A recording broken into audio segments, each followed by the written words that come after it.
Anak ni Japet sina Gomer, Magog, Madai, Javan, Tubal, Meshech at Tiras. Anak ni Gomer sina Askenash, Riphat at Togarma.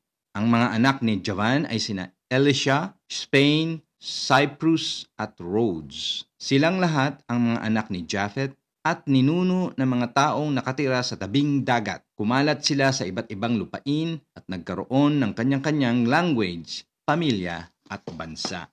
Dito nang galing ang mga taga-Europe at mga Asia.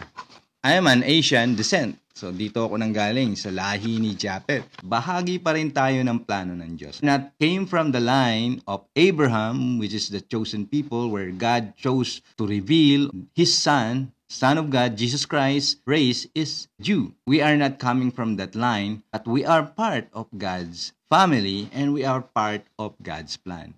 God cares about every nation, hindi lang Israel.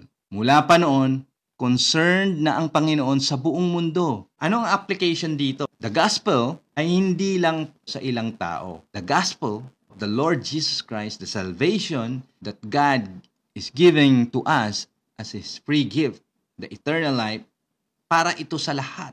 Para ito sa buong mundo. Kaya kung iniisip mong hindi ka kasali dyan, well kapatid, kasama ka sa plano ng Diyos. God loves you. God loves the whole people in the world. That's why Christ died for you.